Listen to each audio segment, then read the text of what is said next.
Someone deepfaked me into a fake financial guru, a fake OnlyFans model, and a fake effing influencer. But the scariest part, the fake me became more successful than the real one. It was late, almost 1 in the morning. I was in bed, scrolling through YouTube on my phone, watching a random tutorial on color grading in DaVinci Resolve. Total chill vibes. Until an ad popped up. Just another crypto scam, I figured. Some dude with a fake smile and a rented Airbnb telling me how he turned $500 into 20 grand into weeks. Classic. But then I saw me. Like me. Same face. Same tired eyes. Same goddamn freckle on my cheek. Even the hoodie was familiar. I wore it in a TikTok a year ago. I paused the ad and stared at the screen. It took a second for my brain to catch up. I replayed it. The guy I was saying.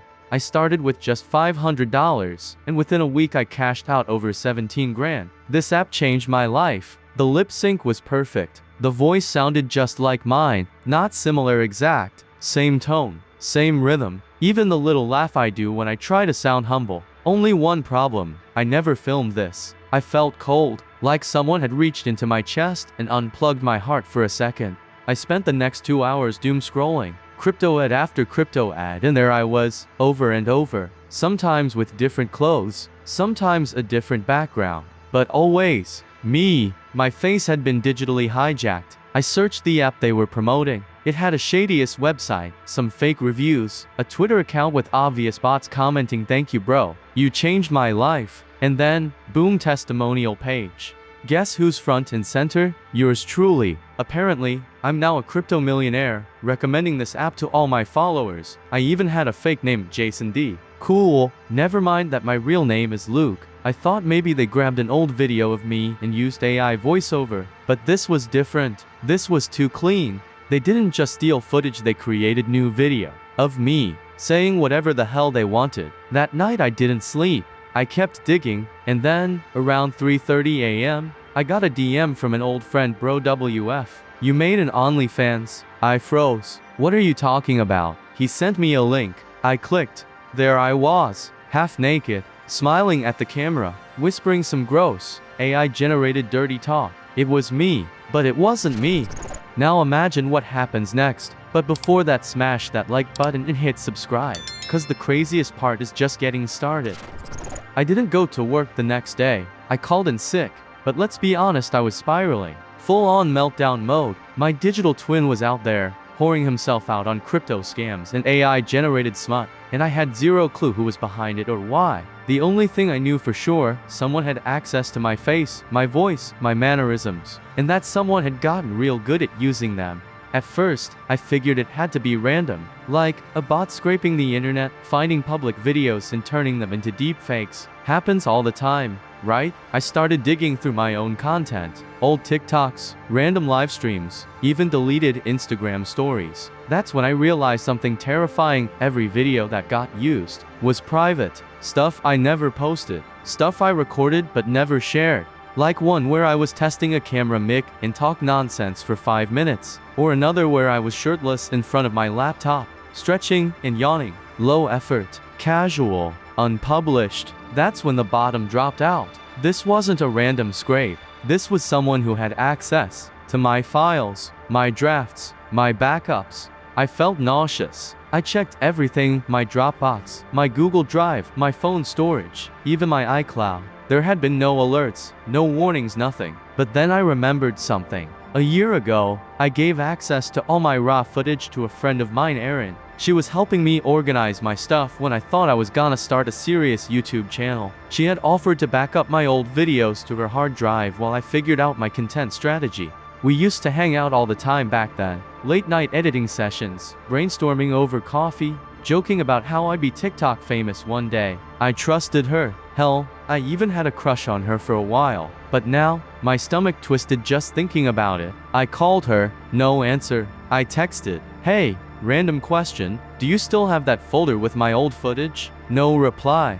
I waited 10 minutes, then 20. Finally, a text came in. "Oh hey, yeah, I might still have it somewhere on my drive." Why? That why hit different, to casual, to delayed. I responded, "Just checking, some of my stuff got leaked. I think someone might have used it without permission." Read. No reply.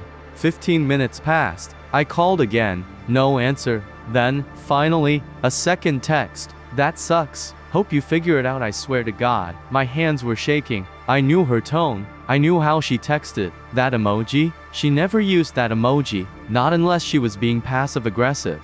Which meant one of two things. Either she was hiding something, or she was something. I couldn't sleep that night. My brain wouldn't shut up. Erin, it had to be her. There was no one else with access. And everything about her replies felt off, like she was trying to pretend it was no big deal, hoping I'd drop it. But I wasn't dropping sh*t. The next morning, I drove to her place. We hadn't seen each other in months, but I still remembered the code to the building. I stood outside her apartment door for a full minute before knocking.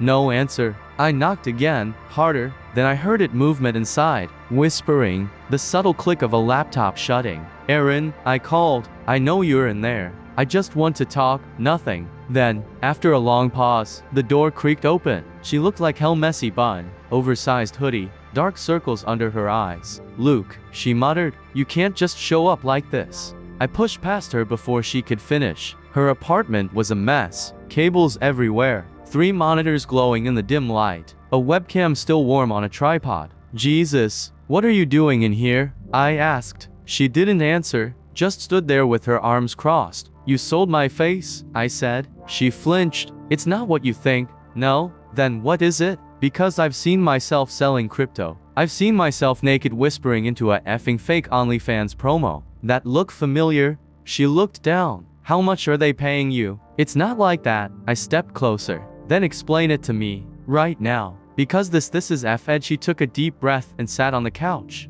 motioning for me to do the same. I got pulled into a Discord group a few months ago, she said. They were trading AI tools, voice cloning, facial mapping, full body simulation stuff. Crazy sh*t. I joined just to learn, but then they started offering payouts for content providers, people with usable faces, she said, avoiding eye contact. They needed real-looking subjects to model deepfakes on, clean angles, natural speech patterns, and I had your raw footage, like, hours of it.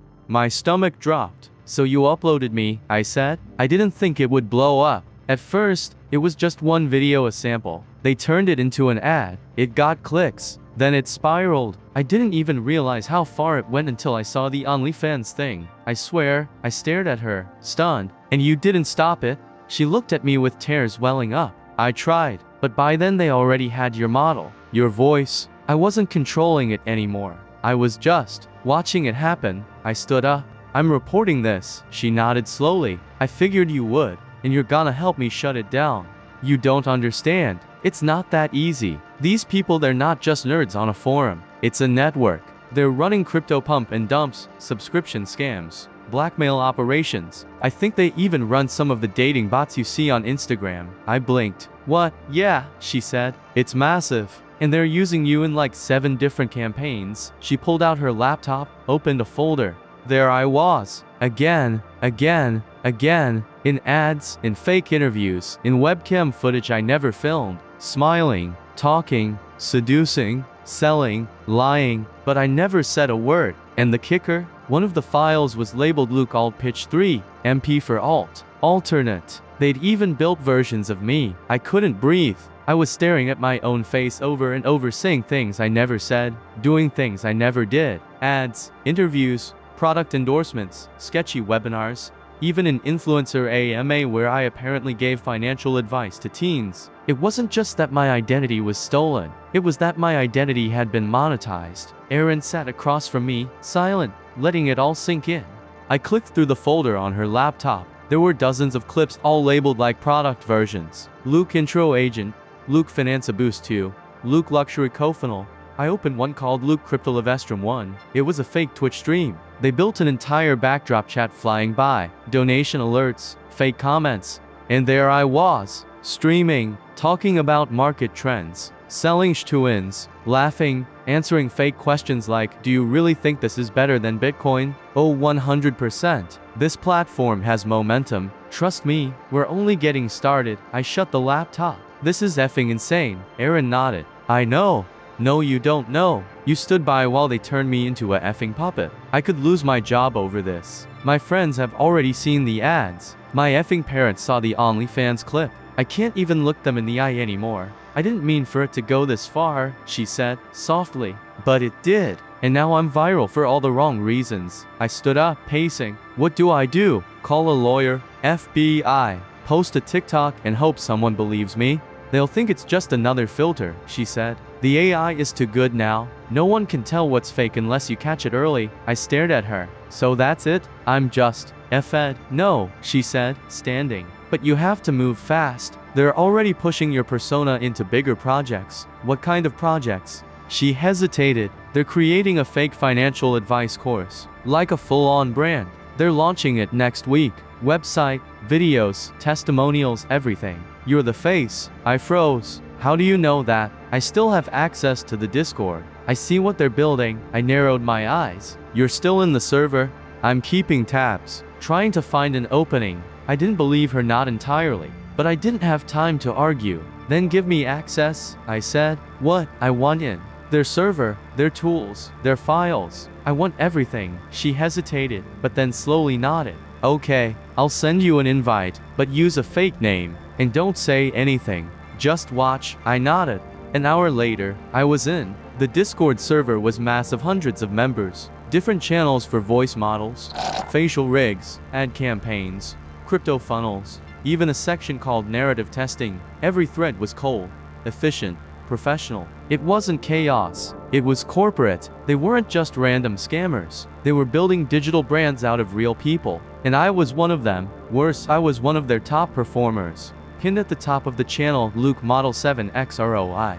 Best click-through in class. Prepare for coaching funnel launch. They weren't trying to scam people for a few quick bucks. They were building a fake version of me that people trusted, followed, and paid. A effing empire. And I had no control over any of it. The deeper I went into the server, the worse it got. There were other models like me, dozens, maybe hundreds. Some had been scraped from YouTube, TikTok, even LinkedIn headshots. Some were influencers. Some weren't even public at all. Just regular-ass people with the wrong Google Drive permissions, or an ex who uploaded their videos without them knowing.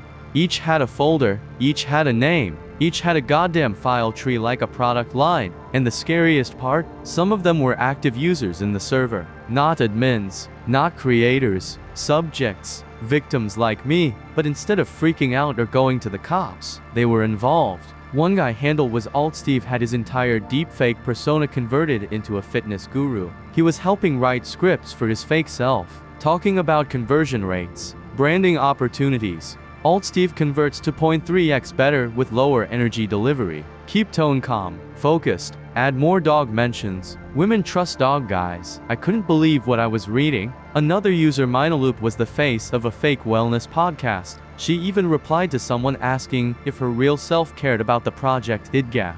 Real me works at a diner. If AI me wants to sell collagen powder and make me money, go nuts. It hit me like a brick. Some of these people knew. They chose to participate.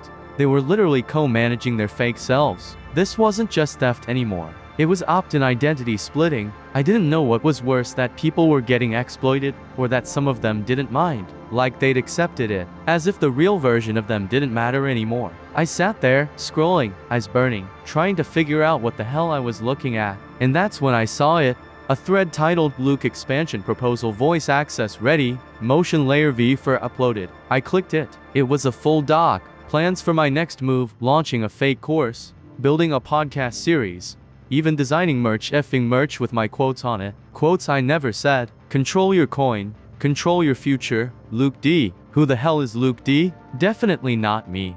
Aaron messaged me as I was reading. They're launching the site tomorrow. Tomorrow. My brand, my fake brand, was going live. And if it went viral, if it caught fire, there'd be no stopping it. I become a ghost in my own name. Just another digital product. No face, no control. Just Luke. Version 4.0. I couldn't sleep. Again. This time it wasn't fear, it was rage. Cold, focused, wildfire in the veins kind of rage. They were going to launch the site the next day. Luke D was about to go live with my face, my voice, my effing DNA. And the worst part, he was better than me. That version of me was polished, confident, marketable. He had catchphrases, playlists, fan pages. He was the upgrade and I was the obsolete model.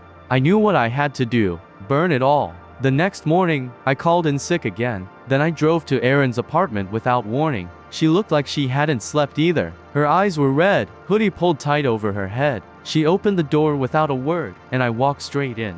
"Give me admin access," I said. She blinked. "What? You still have elevated permissions in the server." "I know you do. I saw your name tagged in one of the mod logs. Give me access." "Luke, no, don't. This is already happening. And I'm not gonna sit here while a effing digital Frankenstein version of me sells life hacks and crypto bullshit to college kids." She hesitated. Then, silently, she opened her laptop and typed.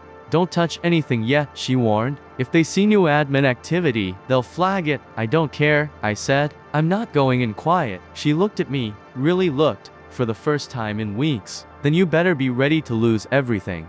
I was. She handed me the laptop. I logged in. My hands were shaking, not from fear, from adrenaline. I opened the file structured project Luke Brandasets voice models, add scripts, merc templates, content polyether were hundreds of files. Videos, audio files, AI scripts, facial rigs, marketing docs, even a effing pre-scheduled calendar of future appearances for me. I didn't know where to start. So I started at the top. Delete, delete, delete. Script after script, ad after ad. I started nuking them, one by one. They noticed fast. Less than 5 minutes in, chat channels lit up. "WF is happening to Luke files? Someone inside? Did we get breached?" I ignored them. I went deeper. I found the cloned voice files, hours of AI spliced versions of me talking about motivation, money, and mindset. I wiped them. Then the image templates, mock-ups of me in fake suits, fake podcast sets, fake effing smiles. Gone. Erin hovered over me, sweating. "You need to go faster. They're gonna revoke access." Too late. A warning popped up. Admin access revoked. Then I got booted from the server. Everything went black. I slammed the laptop shut. But I'd done damage. A lot. Dozens of files, their best files, were gone.